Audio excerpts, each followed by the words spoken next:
सुनो सजना पपीहने, सुनो सजना पपीहने, कहा सबसे पुकार के संभल जाओ चमन वालों, संभल जाओ चमन वालों, क्या ये दिन बहार के, सुनो सजना सुनो सजना। তো ফ্রেন্ডস, অনেক দিন বাদে তোমাদের কাছে চলে আসলাম আমি শম্পার লাইফস্টাইল চ্যানেলে। আর হ্যাঁ, অনেক দিনই আসা হয়নি আমার ইউটিউবে, তার কারণ এক তো প্রচণ্ড গরম পড়েছিল, সেই গরমে আমি বেশ অসুস্থ হয়ে পড়েছিলাম। আর তারপরে সত্যি কথা বলতে কি, ফেসবুকটা আমার মনিটাইজেশনে গেছে। আর দেখো, সত্যি কথা বলতে কি, ইউটিউবটা এতদিন ধরে ইউটিউবে কাজ করছি কোনো রকমভাবে আমার ইউটিউবটা এগোচ্ছে না। হয়তো আমারই কোথাও ফল্ট রয়েছে, কিন্তু সেক্ষেত্রে আমার ফেসবুকটা মনিটাইজেশনে গেছে, অতএব তার পেছনে আমাকে একটু বেশি সময় দিতে হচ্ছে। হ্যাঁ, এখন অল্প অল্প করে ডলার ঢুকছে, অল্প অল্প করে পয়েন্ট জমা হচ্ছে, এরপর হয়তো সেটা বাড়বে। তো সেই জন্যই সত্যি কথা, মানে তোমাদের কাছে লুকানোর কিচ্ছু নেই, বারবারই বলছি সত্যি কথা, একদমই সত্যি কথা। ফেসবুকের পেছনে একটু বেশি সময় দিচ্ছি, কারণ এই মুহূর্তে আমার আর্নিং দরকার, ইনকাম দরকার। ইমোশনালি ওইসব ভেবে লাভ নেই, ইমোশনের কোনো দাম নেই। আমি ইমোশনালি ভাববো, কিন্তু আমার ভিউয়ার্স তো আমার ইমোশনটা বুঝছে না, তারা তো আমাকে সেইভাবে সাপোর্ট করছে না।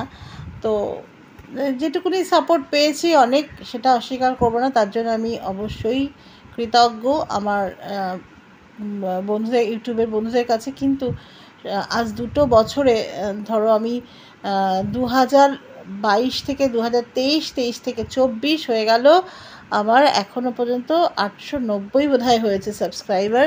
আর ওয়াচ টাইম, কেউ ভিডিও দেখছে না, পছন্দ করছে না, আমাকে নিচ্ছে না, তাই জন্য হয়তো আমার ওয়াচ টাইম বাড়ছে না। অসুবিধা কিছু নেই, আমি ডিসহার্টেড হচ্ছি না। কিন্তু দেখো, সত্যি কথা বলতে কি, যেখানে খাটলে আমার 2 পয়সা আসবে, ইনকাম হবে, সেটার পেছনেই তো আমি খাটবো, তাই না?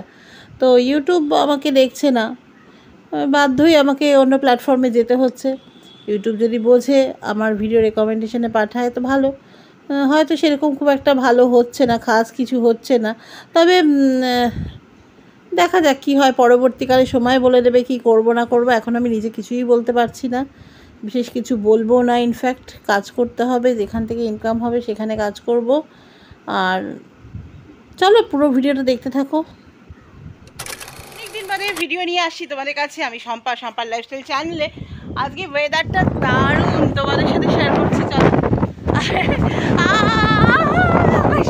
আমি হাওয়ায় উঠছি, ভীষণ আনন্দ হচ্ছে। আর মিমি ওখানে রিলস বানাচ্ছে, আমি একটু বাদে বানাবো। চলো, পুরো ভিডিওটাতে সঙ্গে থাকো, দেখতে থাকো Shampa lifestyle channel. Love you all. আর এই যে দেখছো, দুজন মানিকজোর বসে আছে সাজুগুজু করে, আমার ছোট্ট পুচু আর কুট্টু পুচু। ওই যে বলছিলাম না তোমাদেরকে, বিউটি আমাকে একটা পুচু দিয়েছে, ছোট্ট পুচু, এই সেই ছোট্ট পুচু। দুজনে কিন্তু ভারী মজায় আছে, জানো তো। পুচু তো একা একা এতদিন ছিল, এখন দুজনে মিলে একসাথে বেশ মজা করছে। হ্যাঁ, যদিও আমি ভিডিওটা বিকেলবেলা থেকে শুরু করেছি, বিকেলে ছাদে গেছিলাম, সেই মানে মুহূর্তটা থেকে আর কি ভিডিওটা স্টার্ট করেছি। কিন্তু এই মুহূর্তে দেখো, আমার জানলা দিয়ে কি রোদ, বাইরেটা কি গরম। আর এই গরমে তো একেবারে সিদ্ধ হয়ে যাচ্ছি। সিদ্ধ মানে কি, মানে গলগল করে ঘাম ঝরছে, মানে একদম চা তা অবস্থা, প্যাচে গরমে পাগল হয়ে যাচ্ছি। তো চলো, পুরো ভিডিওটা দেখো। এই মুহূর্তে মনে পড়ছে 2 বছর আগে গিয়েছিলাম শান্তিনিকেতনে। লাস্ট 2 বছর আমার যাওয়া হয়নি, অথচ বছরে আমার 2-3 বার করে শান্তিনিকেতনে যাওয়াই হতো। আর এই শান্তিনিকেতনের যে গাছের ছায়া এই গরমের সময়, তার একটা আলাদা অনুভূতি, ভীষণ স্নিগ্ধ একটা অনুভূতি। যাই হোক, ভিডিওটা ছিল আমার কাছে ছিল ভিডিওটা, তো তোমাদের সাথে ভাবলাম একটু শেয়ার করে নিই। দেখো, যদি ভালো লাগে তাহলে একটু লাইক কমেন্ট করে দিও। নয়ন সরসী কেন ভরেছে জলে, কত কি রয়েছে লেখা কাজলে কাজলে নয়ন সরসী কেন ভরেছে জলে, কত কি রয়েছে লেখা কাজলে কাজলে নয়ন সরসী কেন। বেদনার কলি তুমি দাও ভালোবেসে বধূ, বেদনার কলি তুমি দাও ভালোবেসে বধূ, ফুল ফোটানোর ছলে আমি ভরে রেব বধূ, সারা মন কেন তুমি চোখে সাজালে, কত কি রয়েছে লেখা কাজলে কাজলে নয়ন সরসী কেন। জনম সফল হবে মধুবার ঘরে, আজ শরমের আড়ালেতে দেখা যাবে ফুল সাজ, নিশিরাতে বিরহের বাঁশি ওরে কে বাজায়, নিশিরাতে বিরহের বাঁশি ওরে কে বাজায়, ভালোবেসে কেন বধূ আজ শুধু কেঁদে যায়, সেধে সেধে কেন তুমি মরণ নিলে, কত কি রয়েছে লেখা কাজলে কাজলে নয়ন সরসী কেন ভরেছে জলে,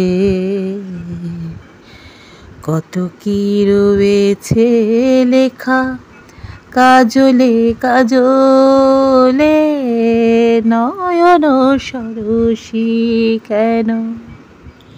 তো বন্ধুরা, তোমরা দেখলে ট্রেনে করে যাচ্ছিলাম আর কীরকম বাইরেটা খাকা করছে রোদ, আর এই আমার জানলা দিয়েও মারাত্মক রোদ, চারপাশটা কীরকম একটা যেন মানে মনে হচ্ছে যেন টেকা যাচ্ছে না, বিভৎস একটা অবস্থা। দিনের পর দিন প্রতি বছর মানে গত বছর যে গরমটা আমরা সহ্য করেছি, এবছর তার থেকে অনেক বেশি গরম পড়ে গেছে। আমি জানি না আমরা কিভাবে বাঁচবো, মানুষ কিভাবে সহ্য করবে। তো চলো, এখন এসেছি আমার বন্ধুর বাড়িতে। ওদের বাড়িতে বেশ গাছপালা আছে, ভীষণ সুন্দর ছাওয়া। আমি এই মুহূর্তে ভিডিওটা যদিও আমি নিজে করিনি, আমার বন্ধুর মেয়ে ও এই ভিডিওটা আমাকে করে পাঠিয়েছে। আমি ওকে বলেছিলাম পাঠাতে, কারণ আমি একটু বোঝাতে চাইছিলাম যে এই যে আজকে দেখো আমরা যে গাছ কেটে ফেলেছি, গাছ কেটে ফেলার ফলে আমাদেরই কষ্ট বেড়ে যাচ্ছে, তাই না? আজকে দেখো এদের বাড়িতে এত গাছপালা, এদের কিন্তু কিছু না থাক হাওয়া আছে আর গাছের ছাওয়া আছে, মানে খুব কষ্ট হলেও কিন্তু গাছের ছাওয়ার যে শান্তিটা, যে ঠান্ডাটা, সেটা কিন্তু এরা পায় সব সময়। আমরা গাছ কেটে ফেলে আমাদের কত ক্ষতি করেছি জানো, মানে জঙ্গলের পশুরা কিন্তু মানে শহরের দিকে চলে আসছে কেন, এই যে এটা তো মানে আমাদের শহরাঞ্চলের এই অবস্থায় যে এই যে মুহূর্তটা আমি শেয়ার করছি, এই যে গাছপালা, এই যে বাড়িটা, এটা হচ্ছে বাঁশদ্রোণী অঞ্চলে। আর এই বাঁশদ্রোণী অঞ্চলে, এই অঞ্চলেই তো আমার জন্ম, কর্ম, বড় হয়ে ওঠা সমস্ত কিছু। তো এখানে এখনকার যে পরিবেশ, মানে দেখে মনে হবে না এইখানে যে একটা সময় এত গাছপালা ছিল, গরম, প্রচণ্ড উত্তাপ, মানে গাছপালা কেটে মানুষ বড় বড় বিল্ডিং করে ফেলেছে, বাড়ি করে ফেলেছে, কিন্তু শান্তি নেই। এই গরমে কি কষ্ট। এই যে এই বাড়িটা দেখছো তোমরা বন্ধুরা, এই বাড়িটা দেখো, এত গাছপালা আছে, কত ছাওয়া, কত আরাম, কত শান্তি। হ্যাঁ, সেই অর্থে হয়তো গরম এরাও ভোগ করছে, কারণ গ্লোবাল ওয়ার্মিংয়ের জন্য আমরা সবাই কষ্ট পাচ্ছি, কিন্তু তার মধ্যে থেকেও যে এইটুকুনি শান্তি, এইটুকুনি ছাওয়া, এ তো সব জায়গায় নেই, তাই না? তো গাছ কিন্তু আমাদের ভীষণ দরকারি মানে আমাদের বেঁচে থাকার জন্য গাছের ভীষণ প্রয়োজন। গাছ কেটে ফেলে আমরা আমাদের জীবনকে ধ্বংস করে দিয়েছি। আর গাছ কাটাতে কি হয়েছে যে মাটির তলার শিকড়গুলো সব আলগা হয়ে গেছে, মাটিকে ধারণ করে রাখার ক্ষমতা চলে গেছে। গাছের শিকড় তো মাটিকে ধারণ করে রাখতো, সেই মাটির যে বাইন্ডিংটা, সেই বাইন্ডিংটা নষ্ট হয়ে গেছে। ফলে এই যে এত ভূমিকম্প হচ্ছে, এত বড় বড় ডিজাস্টার হচ্ছে, এই শুধুমাত্র গাছ কেটে ফেলা, গাছ ধ্বংস করার জন্যই। আর এই যে গ্রামাঞ্চলগুলো, সেগুলোকে নগরায়ন করা হয়েছে। এই বাঁশদ্রোণী গড়িয়া এইসব, মানে টালিগঞ্জের এপার থেকে তো একটা সময় ছিল পুরো গ্রাম। তো সেই গ্রামকে কেটে কেটে নগরের রূপ দেওয়া হয়েছে, এবং সেই নগরের রূপ দিতে গিয়ে আজকে আমরা, এইটা শুধু বাঁশদ্রোণীতে না, বিভিন্ন গ্রামাঞ্চলে এই একই ঘটনা। এবং শুধু তাই নয়, এই যে বনের পশুরা কিন্তু এখন শহরে চলে আসছে। বনের পশুরা কিন্তু, মানে এই যারা সুন্দরবন অঞ্চলে থাকে, অনেক সময় শোনা যায় যে গ্রামের মধ্যে বাঘ ঢুকে পড়ছে। কেন ঢুকে পড়ছে না, এই যে গাছ কাটতে কাটতে সবটা ফাঁকা হয়ে যাচ্ছে, তো এই বনের পশুগুলো যাবে কোথায়? তারা চলে আসছে শহরাঞ্চলে, এবং তাতে করে কত ক্ষতি হচ্ছে না। তো যাই হোক, চলো পুরো ভিডিওটা দেখো। আর আমার একটা অভিজ্ঞতা হয়েছে, সেই অভিজ্ঞতাটা দিয়ে শেয়ার করব। হ্যাঁ, তোমরা দেখতে পারবে যে শহরের রাস্তায় সিংহ মামা ঘুরে বেড়াচ্ছেন, মানে আমাদের পশুরাজ সিংহ, তাকে আমি শহরের রাস্তায় দেখতে পেয়েছি। তোমাদের সাথে সেই মুহূর্তটা শেয়ার করব। পুরো ভিডিওটা দেখো, আর যদি ভালো লাগে তবে লাইক, শেয়ার, কমেন্ট করো যদি ভালো লাগে। আর না ভালো লাগলে করো না, ঠিক আছে, কি আছে, তোমরা আমাকে না চাইলে আমি আসবো না ইউটিউবে, কোনো অসুবিধা নেই। তো চলো পুরো ভিডিওটা দেখতে থাকো। আর হ্যাঁ, আর একটা কথা জানো তো, শনিবার দিনকে তো নিরামিষ ছিল। অনেক দিন বাদে আমি রান্না করেছিলাম একটা দুর্দান্ত পদ, যেটা গরমে খেতে ভীষণই ভালো লাগে, ভীষণ শরীর ঠান্ডা করে। সেটা হচ্ছে ভাত তো ছিল, সেই সাথে করেছিলাম বিউলির ডাল। বিউলির ডাল কিন্তু গরমকালে ভীষণ ভালো খেতে লাগে। তো একদম ঘন করে আদা, মৌরি, তেজপাতা, শুকনো লঙ্কা ফোড়ন দিয়ে বিউলির ডাল। অনেকেই বিউলির ডালে হিং দেয়, ভালোই লাগে, খারাপ লাগে না। তবে আমি হিং দিইনি, হিং ছাড়াই করেছি, কিন্তু খেতে উপাদেয় হয়েছিল।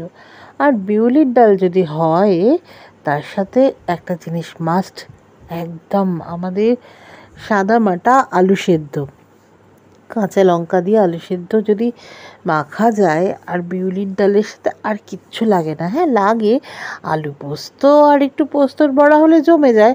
তো আলু পোস্ত তো করেইছিলাম, কিন্তু যেহেতু নিরামিষের দিন, তাই জন্য পোস্তর বড়া করিনি। পোস্তর বড়া তারপর একটু পেঁয়াজ না দিলে ঠিক জমে না, তো পেঁয়াজ তো খাবো না, সেই জন্য পেঁয়াজ দিইনি। তো দেখতেই পাচ্ছ, দারুণ স্বাদের বিউলির ডাল, আলু সেদ্ধ আর আলু পোস্ত। উফ, এই দুপুরে গরমের দিনে একদম পুরো জমে গেছে। তোমরা বাড়িতে বানিও, যেদিন নিরামিষ থাকবে এই গরমের সময়, দেখবে খাওয়াটা একেবারে জমে যাবে।